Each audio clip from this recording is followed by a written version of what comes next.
Siyanibingelela nonke babukeli nani balaleli egameni lika Jesu Kristu oyinkosi nomsindisi ezimpilweni zethu. Siyanxusa kuzo zonke izindawo enilalele kuzo njengokuba kunxusa ubaba wethu emazulwini egameni lika Jesu Kristu ukuba nithathe amabhayibheli enu njengamanje nilalele ivangeli lombuso wezulu lapho kushunyayelwa khona ukuphenduka nokuthethelelwa kwezono nokubhabhadiswa egameni lika Jesu Kristu.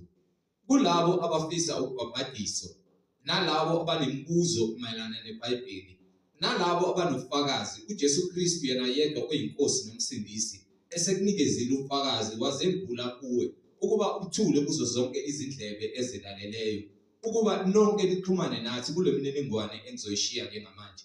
Ngizoqala nge-email address ethi izwilenkosi.ujesukristu@gmail.com izwilenkosi.ujesukristu@gmail.com noma i-cellphone number noma i-WhatsApp number la ungakwazi ukuxhumana nathi khona ethi 066 566 9245 066 566 9245. Izintshumayelo nezimfundiso ziyatholakala zonke ku-YouTube lapho ungahlala khona phansi uphethe iBhayibheli lakho ulalelisise uhlolisise imibhalo engcwele ukube ngabe lokhu okuzwayo ushunyayezwa khona ufundiswa khona kuyafakazelwa yini izwi lenkosi uJesu Kristu ngokwemfihlakalo yemibhalo engcwele. Ku-YouTube uzosearcha uthi izwi lenkosi uJesu Kristu, izwi lenkosi uJesu Kristu.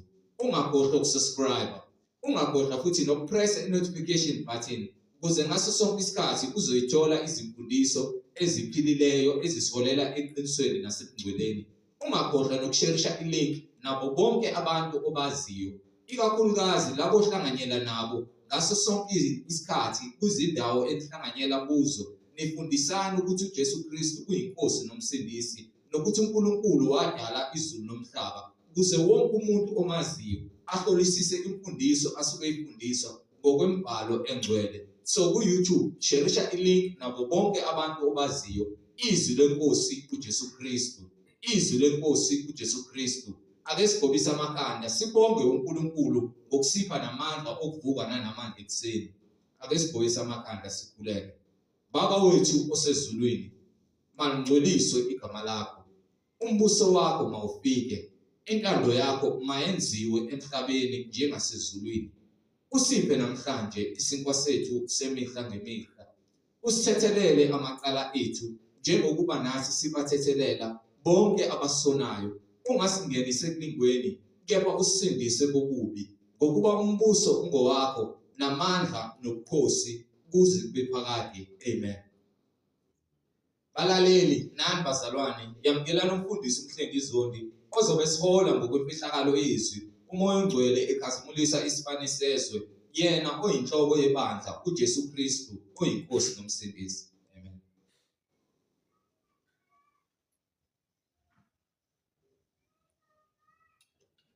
Siyabingelela bazalwane egameni lenkosi uJesu Kristu namandla onke. Silokhu sithulebona ufakazi ngayo imibhalo ukuthi yinye inkosi, yinye inkolo, munye ubhabhadiso egameni lika Jesu Kristu. Indlela eya ezulwini ukuba ikhaya lethu lisemaphakade. La emhlabeni sizivakashi siyadlula. Uma sidlula konke kunesikhathi sako. Uma konke kunesikhathi sako, konke kumele kwenzeke. Akukho ongeke kwenzeka. Kanjalo ekudluleni ezimweni zonke sidlula ngokuba kuvunywe emazulwini ukuthi sidlule. Akukho kwenzeka ngephutha, konke kwenzeka ngokuba kufanele kwenzeke. Uthi umbhalo incwadi yaJohane 5 kusuka kuverse 26. Ngokuba njengalokho uyise enokuphila ngokwakhe. Uyise uNkulunkulu owayekuJesu unokuphila ngokwakhe. Kanjalo uyiphile nendodana ibe nokuphila ngokwayo. Wayesenika uJesu naye ukuthi aphile, anganciki indawo, aphile ngokwakhe. Kepha uphila ngawo amandla kaNkulunkulu. Njengoba ngithi konke okwenzakalayo kukemaphakade.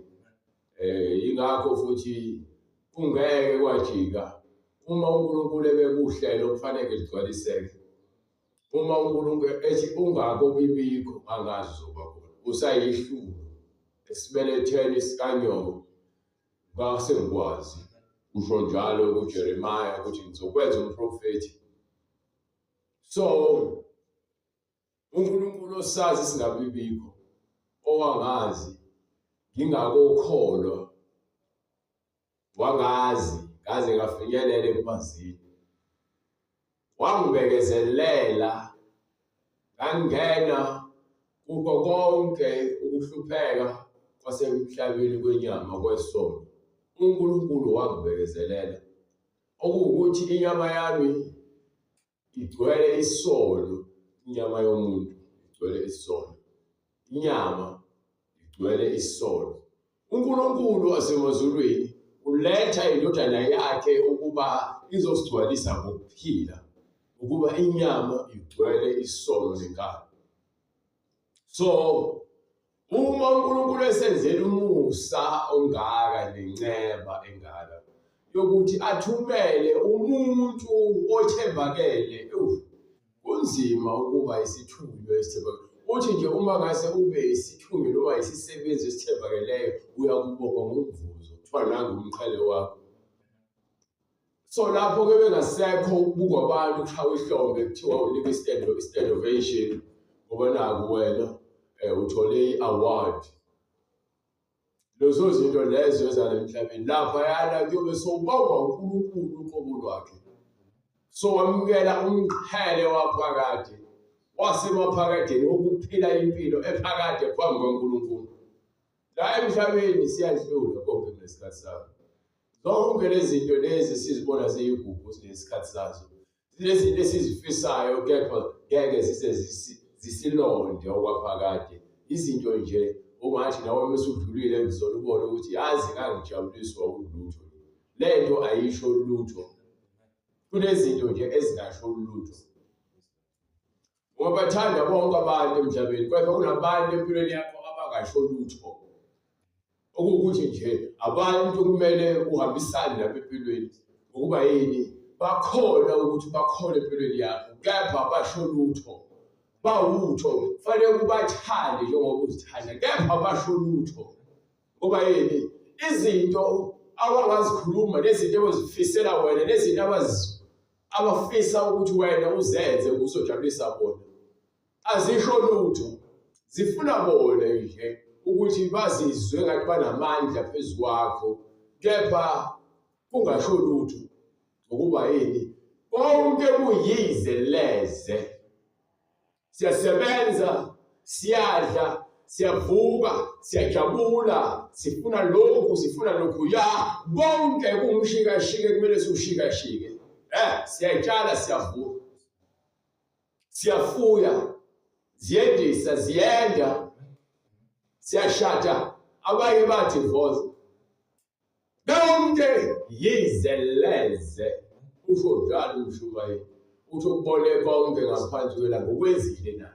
Wakha ama-swimming pool, waba nezinceku, waba nekhwaya, waqamba lokhuya nalokhaya, waba nokudla okuyigugu, waphuza iwayini. Uthi ngaze ngaba isidakwa, ngifuna ukuzwa ukuthi yini ehlukile phakathi komuntu uhlakaniphile noyisula. Ngifuna ukuzwa, uthi wazenza isula, wabona ukuthi yazi ungcono umuntu ohlakaniphile ngesula, ngoba isula sihambe kumnyameni. Kepha lowo ohlakaniphile ubuka ngengqondo yakhe. Yakwazi ukubuka ngengqondo. Ukuba nombono ngengqondo ngento enkulunkulu lento ifake yajula ake ngiyichaze. Lento yokuhlakanipha imkanje. Khona abantu abangena filter umlomo yabo ayinasifo ayikwazi ukukhava ukuba ingqondo yakhe ayihluzekile yazi into engahluziwe kuthiwa oyela wahluziwe so lo oyela abakomise esigabeni sokuthi umasebenza kanjalo kunabantu abanezingqondo ezingahluzile ezonjeni ukuba yini umuzwa bese ekhuluma njengokugcwala kwinhliziyo yakhe yokubula uzophimsela izinto eziwukufa ukuba yini akahluzi before akhulume kepha ohlakaniphileyo uqale ahluze ukuze amagama azowakhuluma afike ahlale khaxa igama negama lifike lithi nje khaxa kepha bekhuluma isula kanti kudilika izindonga ulibhululu thuka abantu babaleka abantu bathulume bezokhuluma nje abantu bafuna ukubheka ukukhulumayo babheke ukuze abanye babhekane banike namakhanda bethi bayini khuluma isula kepha bekhuluma umuntu ohlakaniphile noma ethi ukhuluma esukuleni isula siba nenkani ezivezeke ukungazi kwaso simkhuluma-ke into engahluziwe uthi uzama ukusihluzela wasihluzeli isiwula so lento yokuba umuntu ohlakaniphile uNkulunkulu uyayifaka kumuntu ukuthi ingqondo yakhe isebenze ngaphambi kokukhuluma so uma isiqeqeshwe kanjalo ingqondo yakho ukuba ikwazi ukuthi ingqondo yakho ikwazi ukuhluza izinto isefe ngaphambi ukuthi ikhulume awukhulumi njengokuba inhliziyo yakho izwa noma ingqondo yakho kunezinto utshele mina ukuthi uma uhleli nokubuka umuntu ukhulume wedwa ukuthi yabona umuntu ufuna ngithi kanje kanje ke lapho ukhuluma izinto ezomenza ukuthi abone enye into uvele enye into hayi ngoba naku ukuthi wena isilimo noma umsaba kepha ngoba yini uyabheka ukuthi noma ngasukhulume naye njengoba ucabanga yazi akalimala ngoba ukulimala komuntu ufuna ulimele so uyazi uNkulunkulu ukwenza ukuthi ukwazi ukuthi izinto ozikhuluma zibe nokuhlakani zibe nokuphila wena kepha ngaphakathi ukukhuluma ezinye izinto ngoba yini ufuna ukuthi wena uhluze akafuni ukuthi wena ulimaze kepha inhliziyo yakho iyayibona lo silima lesi yabo ngikushaya kepha manje uthi uyabona umuntu lo ngizothi ngithi kanje kepha lo uthi kufanele ngithi kanje bese ukhuluma izinto ezizokwakha kuba yini lento uNkulunkulu ayibulalayo ngaphakathi kwena wonke umuntu nayo lento engishoyo wonke umuntu nayo akhulume into ngenhliziyo kepha akhulume into ngomlomo hayi ngoba naku lo muntu lo engathandi ukukhuluma lezi zinhliziyo ngokuba isimo siyamqoqa uyahluza bezokhuluma ahluze inkulumo yakhe ukuze ifike ithole indawo kuyothi akabona unguquko komunye umuntu ekhula noma eshintshela kokuhle bese athokoze ukuba uyabona ukuthi inamandla le ndaba yolimi ukuba olimini kukhona ukufa nokuphila so kumele sikwazi ukuthi ulimi lwethu siluqoqe lukhuluma izinto ezakhayo lukhulume izinto ezokwazi ukuthi zimise umniki incwadi kaJakobe esahluko 3 kusukela kuverse verse 10 Jakobe 3 verse 10 lokuba ulimi luyinto encane kepha luyisa abantu abaningi esihogweni ulimi luyinto encane isitho nje esincane emlomeni kepha nje seliqhatha abantu kwafa abantu isimanga ngenxa yolimi ukuba olimini khona ukufa nokuphila emlonyeni munye kuphuma ukubusisa nokuqalekisa lo mlomo lo wami ufike ubusise uphinde uqalekise akufanele bazalwane kepha lithi izwi loNkulunkulu umzalwane akufanele enze noma aphile kanjalo ukuba lokho kube njalo ngezwe indaba umthombo uyakhipha yini amnandi nababayo emgodini munye na umthombo enziwa lemthombo ufike uphuza amanzi amnandi noma noshukela nanosawoti ngesikhathi esisodwa na umkhiwane bazalwane bami ungaba namandla yini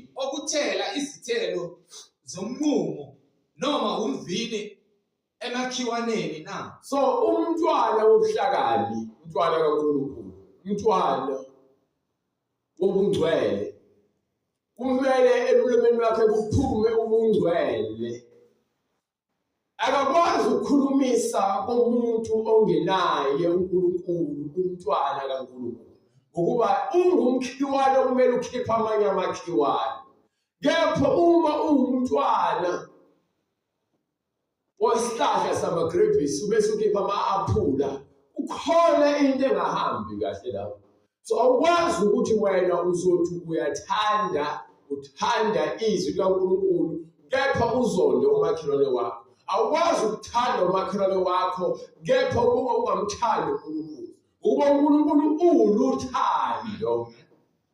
Amanzi kaSawuli angaveza amnandi. Uma uNkulunkulu uluthando, kusho ukuthi uthando lakhe liyaxhumanisa yonke ilisebenzelane kube kuhle. Ingakho lithi iBhayibheli ke labo ababizwe ngecebo likaNkulunkulu konke kubona kusebenzelana kube kuhle. Babizwe ngothando kusebenzelana kube kuhle, kuyasebenzelana. Lento yomngcwele yabona kuthiwa imotivation. Imotivation kahle hle ulimo luthi ukukhuthaza. Thina ke uma sikukhuthazela ekutheni wenze lezi zinto zezifunwa nguNkulunkulu. Kepha ama-motivational speakers asemhlabeni bakukhuthazela ekutheni wena ufune impumelelo kakhulu. Ungangizwa kabi. Nami ngiyafuna ukuthi uphumelele kakhulu futhi anginankinga nempumelelo. Kepha ungayise ebungcweleni impumelelo yakho. Kepha wafuna impumelelo nengcebo yasemhlabeni kakhulu, wayeka ubuhle bengcebo esezulwini, uyazilahla. So into enjalo ukuthi ngimelane nama-motivational speakers, laba obagqugquzeli bokuthi abantu basebenze babe nemali. Labo bantu umsebenzi wabo ukwenza abantu ukuthi babone imali uNkulunkulu wabo. So labantu bathanda imali ngalendlela ukuthi bahambe beshumayela ngemali. Uyangizwa nje? Bathanda imali ngalolu hlobo ukuthi ke yonke indawo ahamba kuyona fanele wena uyokhuluma ngemali. So bashumayela labo bantu benza imali ibe yisithixo. Kulabo bantu abadingile babone imali ibalulekile ngaphezulu kwakho konke. Ezindawo. So umvuzo wabo ke ula emhlabeni. iBhayibheli lithi umvuzo wakho ule emhlabeni kusuke lichazela nje ukuthi yonke lento le oyithandayo emhlabeni izokujabulisa emhlabeni. Yonke lento yenzayo emhlabeni ufuna ukubukwa, uzobukwa emhlabeni, uzobongwa emhlabeni, kepha emazulwini awubongwa. Glory to God. Hallelujah. Lokhu abezizwe bayakufundisa ukuthi bonke lokhu bafuna ini? Bafuna imali abezizwe, bafuna ingcebo, bafuna imswenko, bafuna udumo, bafuna ukuba osaziwayo abezizwe. Ayikho into wrong ukuba usaziwayo. Leyo nto leyo ngeke ngizekukhohlisa. uSolomon siyabazi namhlanje nje usaziwayo uSolomon ngomlando wakhe nempilo ayiphila. Lithi iBhayibheli kwaze kwaqhamuka umuntu wesifazane wasenyakatho, inkosazane inkosibani yasebani eBheshiba. Yenza ngonxa yodumo elizwile ngoSolomon. Ifuna ukuzozwela ukuthi ngabe lezi zinto ezikhulunywa ngoSolomon ke zizona yini. Ngisho uJesu usaziwayo uJesu. Kepha wena usuzofuna abantu ukuthi bazi wena, baguqa kuwena, bakhonze wena, babize wena njengoNkulunkulu wabo, njengalabantu abazenza uNkulunkulu abawoshembe. Yabona udumo ngiyakutshela alunenkinga. Ungabonakala kwabona kude. Ungazakala emsakazweni. Kepha uma wena udumo ulenzela wena ungabakhomba abantu uNkulunkulu, ngoba ke inkinga yethu la ekutsheni thina sifuna ukuzenza bakhulu. Ezolonto leyo ubani lo uSathane usho nje alibizayo uthi ke ingilosi yokunyama le uSathane ingilosi yokusa yazitshela enhlizweni yayo ukuthi izakhuphukela ngaphezulu ibe isihlalo sayo ngaphezulu kwezingane lezi zikaNkulunkulu. We understand ukuthi ke izidalwa zikaNkulunkulu abantu abakhona nezingane zasemozulwini njengoba uSathane efuna ukuziphakamisa. Kepha uNkulunkulu uthi-ke udumo ngolwakhe lonke lumfanele futhi. Lezo nto leyo. So uma udumo lonke lungolwakhe, awukwazi uthatha udumo kulezo lwakho. Ngiyini mina ngoba mina ngoba uNkulunkulu ongidalile nami ngiyisidalwa. IBhayibheli malithi-ke lapha kwincwadi yamaRoma sahluko 1 kusukela kuverse 20. Incwadi yamaRoma sahluko 1:20-21 ufuna u-20-21. Ithi-ke lapho ukuthi-ke baphendula iqiniso laNkulunkulu balenza amanga bakhonza okudaliwe ngaphezu komdali. 22. Besisho ukuthi bahlakaniphile. Bezenza ukuthi bahlakaniphile. Baba yiziwula. Aphenduka ini? Baba yiziwula. Aphenduka izilima. Nenkazimulo kaNkulunkulu ongabhubhiyo Inkazimulo kaNkulunkulu. Inkazimulo kaNkulunkulu. Bese iBhayibheli ongabhubhiyo uNkulunkulu. bayiguqula Wena uzobhubha. uShembe wangena ethuneni akaphinda angawavuka. Labo bonke abantu bafa yosho Muhammad bama-Muslims bafa abazange bavuka. Ezo inkazimulo kaNkulunkulu ongabhubhiyo. Nangu uJesu wafika wehla wayekufeni waphinde wavuka ngosuku lwesithathu esenamandla-ke manje ukuthi yakaphinde. Glory to God. Hallelujah. Yakaphinde Jesus. Hallelujah. Yakaphinde ezokufa. So wena ubalike wena usufuna ukuzenza uNkulunkulu ufuna abantu baguqele wena. Ubona kunemadlana la ngisho kwaba no 500 billion trillions ama-trillions akho awasho lutho kuNkulunkulu awayilutho. Akuyona imali ekwenza ukuthi ube umuntu noma ube nesithunzi. Bathi ukuhlonipha nebuqotho okwenza ukuthi wena ube umuntu opheleleyo. Ube umuntu ongasolekiyo. Ungasolekiyo phambi kaNkulunkulu. Yabona indaba lekhona ukuba siyasoleka phambi kwabantu. Bizi nabafazi babantu. Ubhizi emsebenzini utshontsha imali. Ubhizi emsebenzini uqhatsha abantu. Ubhizi wena uhlukumeza isikhundla sakho. Ngoba yini? Awuthembakele. Ufuna ukwathembeka, ufuna ukusatshwa ngenkani, ufaka abantu kwesaba. Yini akusiza ukusatshwa ungahlonishwa kodwa. Ngicabele ukuthi umuntu angangihloniphi futhi angangisabi kunokuthi umuntu angisabi. Ngcono ukuhlonipha nokuhlonipheka. Ukuba yazi umuntu ohloniphekayo ayikho into ongayikhuluma embi ngaye.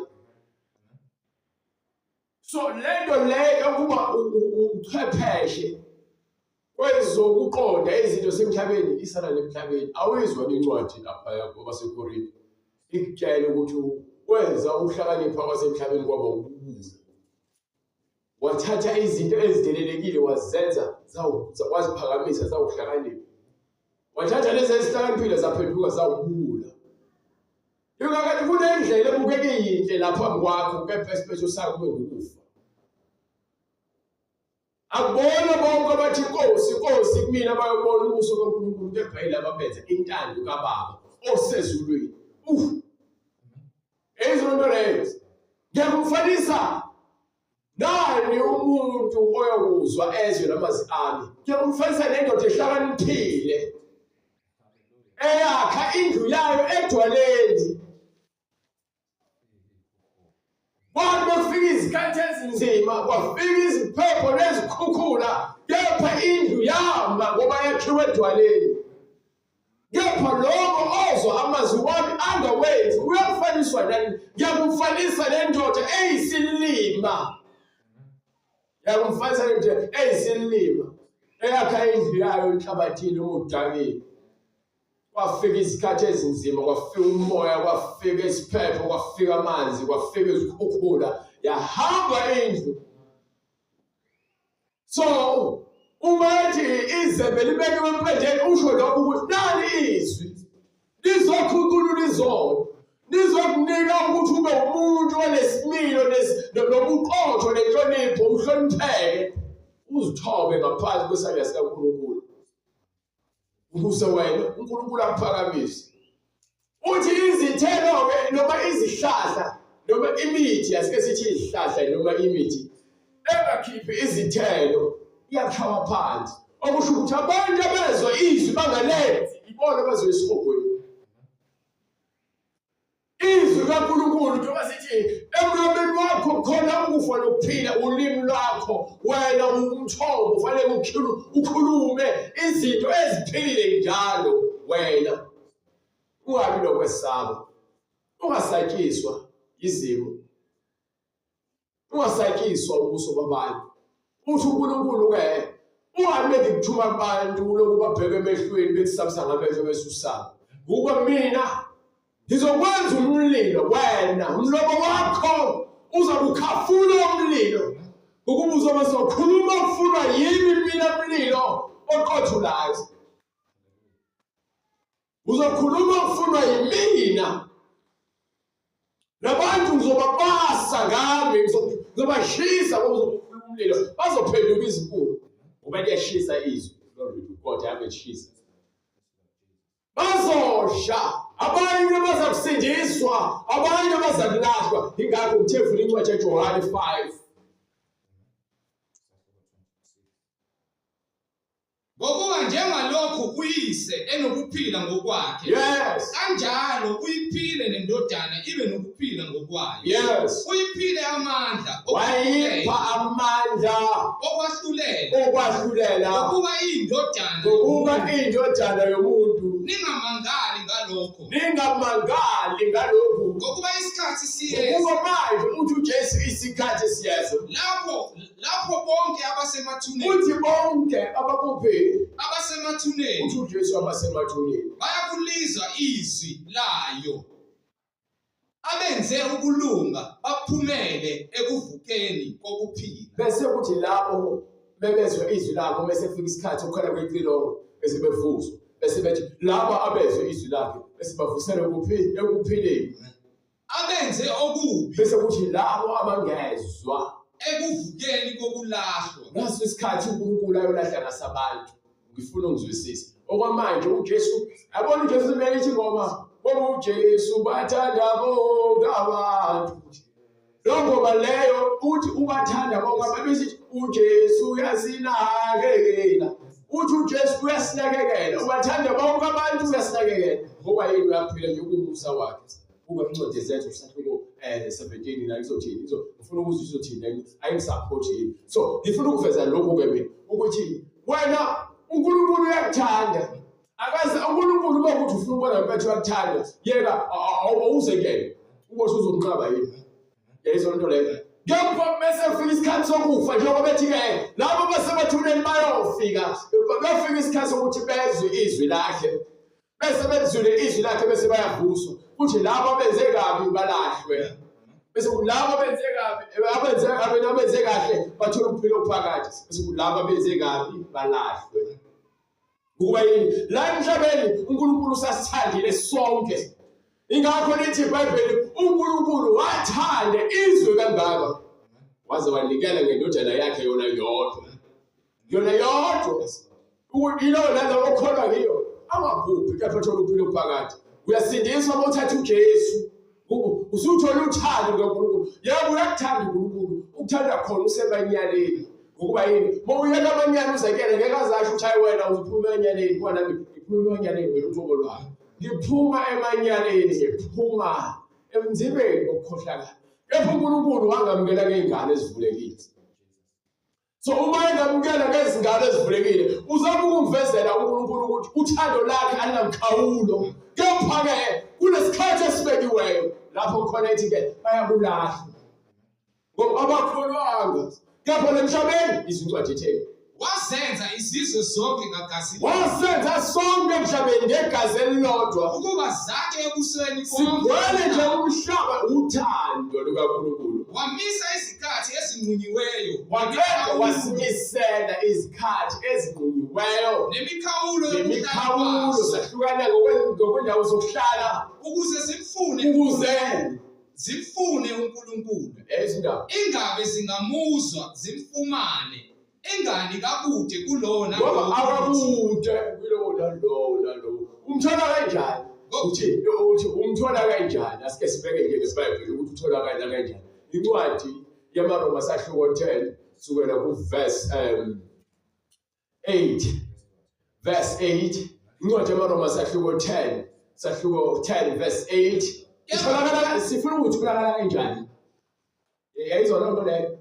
Ngiphinde futhi ngibuza umbuzo la. Uzake? Kepha kithina izwi liseduze nawe. Izwi uthe ukuthi lapha kwincwadi zakhe uthi akakude lapha kithi akakude. Uma ngathi umfundi nje ungamthola akakude lapha. Bese thini ke izwi kepha kuthini na izwi liseduze nawe. Izwi liseduze nawe. Emlonyeni wakho. Lilapho elizwi. Bese ukhathele ukuganga lokukhohlakala nokuthi ube isigcina sesono. Izwi liseduze nawe. Emlonyeni wakho. Emlonyeni wakho. Nasenhlizweni nalanga phakathi kwethu. Okungukuthi okuthini? izwi lokukholwa.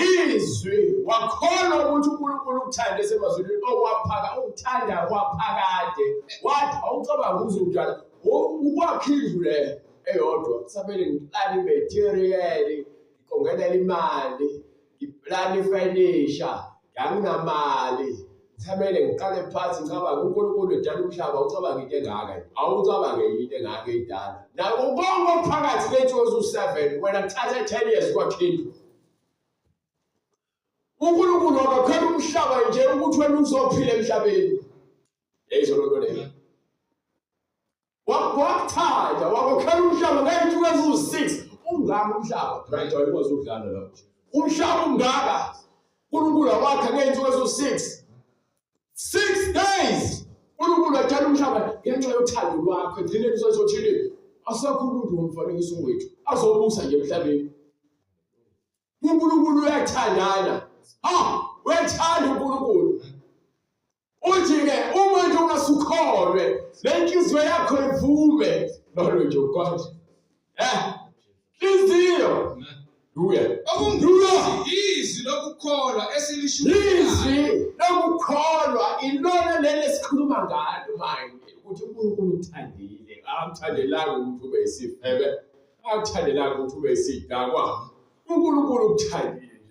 akuthandelanga ukuthi ube ngumbulali uthi wonke umuntu umdale ngomfanekiso wakhe so wena unesiphindo esingakanayo sokuthi uthathe umphefumulo womunye umuntu ngenhloso ukuze uyomcuthela uzumthakathe uzuhamba uyompimpa ukuze wena umkhaphele afe njengoJudas Iscariot ukuze zimfune uNkulunkulu ingabe zingamuzwa zimfumane ingani kakude kuloyo naloyo kithi. Funa incwadi yamaRoma sahluko 10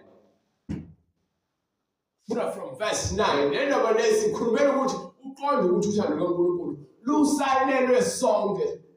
Uma singalamukeli uthando lukaJesu sinika lona siyazilahla thina siyazilahla ngokuba uma uvuma ngomlomo wakho uvuma ngani ngomlomo wakho umlomo wakho kwamukelisa uJesu hayi futhi ukuthi ngenkani ukuthi uzothatha uJesu ngenkani uzothatha ngoba sokuze uJesu ephila kuwena ethi-ke vula umnyango-ke manje bethi vula umnyango uthi ngibila umnyango ngiyangomboza silolo nje uGod lokho vulayo ngiyakungena ngidle naye ngibe uNkulunkulu wakhe yeyizona nto leyo ngibe inkosi yakhe banike ngokuba uma uvuma ngomlomo wakho ukuthi uJesu uyinkosi Yesu vuma uthi uJesu kunabantu abakwezu Jehova uNkulunkulu abafuna ukuvuma uJesu fanele uqaluze la uJesu manje glory to God uthi uJesu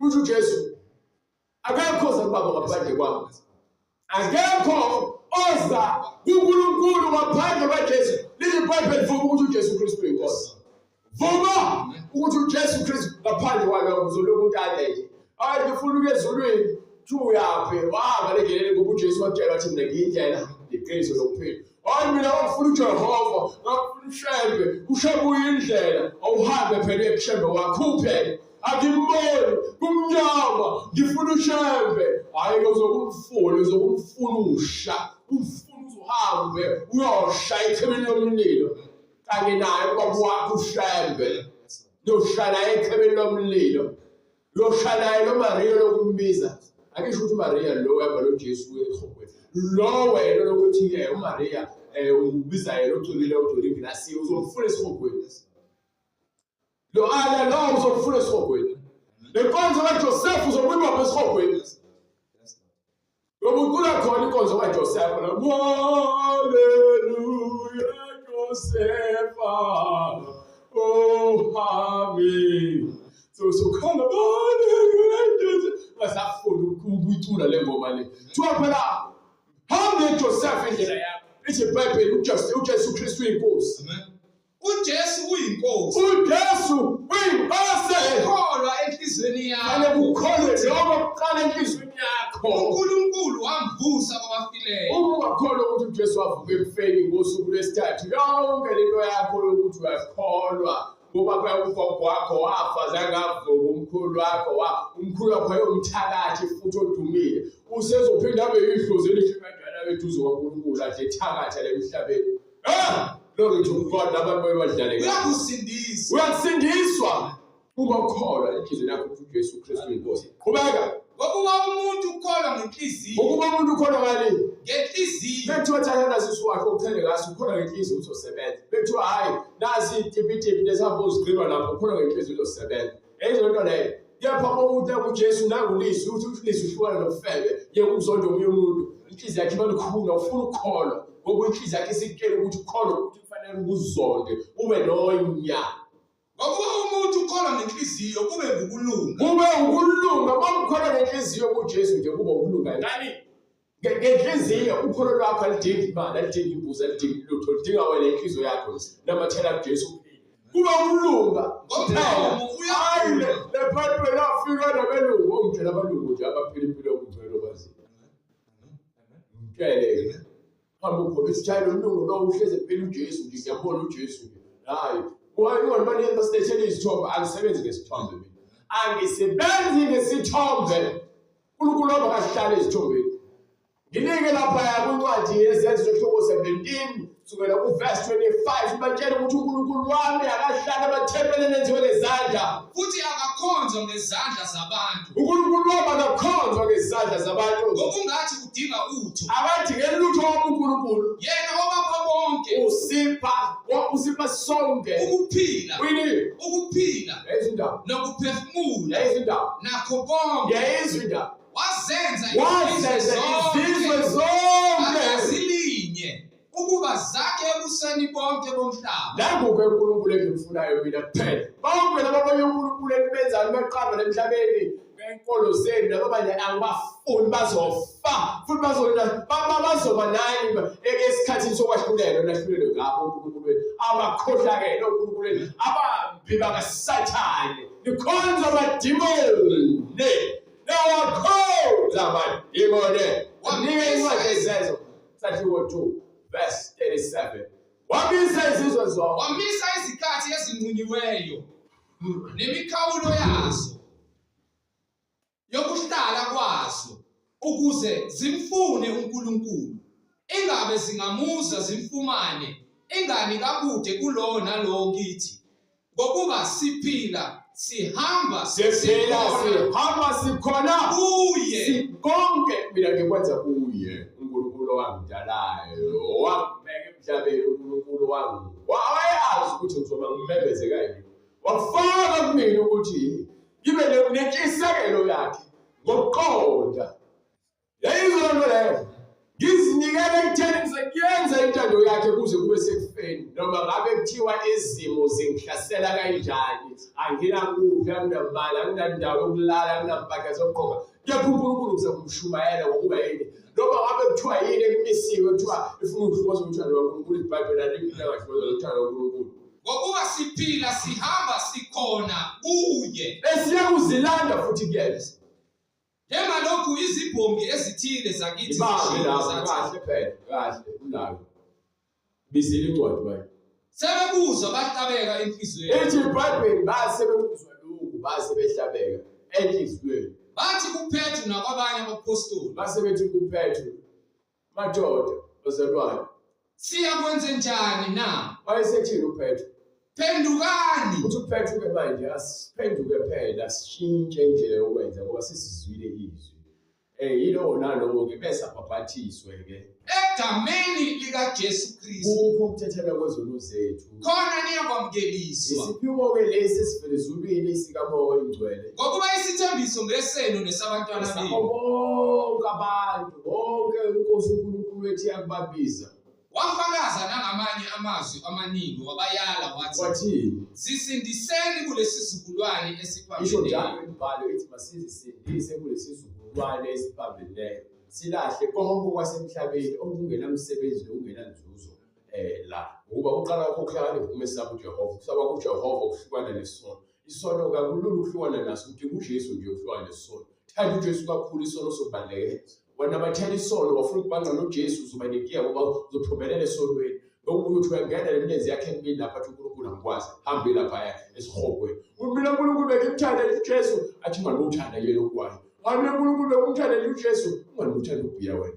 Mina uNkulunkulu ngimthanda uJesu ungaxoleki nje wena. Hamba-ke endaweni isabelo sakhe yilona lapha ichilo lomlilo. Hayi mina uNkulunkulu uyaxolisa. Akusekho ukuxolisa. Ithi iBhayibheli mfundisa nokutholakala. Uzomfuna kanjani ngale? Uzofuna sombone edelele. Lolo nje ukwathu edelele ufuna nje usuyibona. Mafunda uyabonayo, yini engayifunda la? Mphambi kwami le. Futhi angayiboni. Glory to Jesus. Abafaka. Abantu abafuna ubhabhathiso bayakusithina ngemininingwane lo izwana oyibonile. uNkulunkulu emuhle othandekayo futhi ongaphoxi uNkulunkulu ohlezi njalo eqinisweni. Uyakuyeza indlela ukuthi sifinyelele kwethi ubhabhatiso egameni likaJesu Kristu. Jesu Kristu uyinkosi. Osifanele umkhuleko. Baba, egameni elihle lenkosi yethu Jesu Kristu, uNkulunkulu onamandla, izwi lakho elicije ngaphezu kwenkemba ecije emhlangothi zombili, elihlaba Nkosi lahlukanise lahlulela imidlizo nemicabango. Siyakucela uNkulunkulu onamandla ngokuba wena wedwa Nkosi uJesu uyakwazi ukuhlolisisa imidlizo nemicabango, ukuba Nkosi izwi lakho liphumelele ngaphakathi kithi, siphile ngezwi, sibulale Nkosi isono esithandela kangaka ezinhlizweni zethu nasezimpilweni zethu. ngoJesu Kristu yena yedwa oyinkosi nomsindisi. Mawudunyiswe wena Nkulunkulu wethu osemazulwini, egameni lakho elihle Nkosi uJesu Kristu. Uphe nalabo uNkulunkulu onamandla abalaleleyo umoya wokuqonda ukuze bafinyelele Nkosi ezwini lokuqonda elinguKristu Jesu oyinkosi nomsindisi manje naphakade.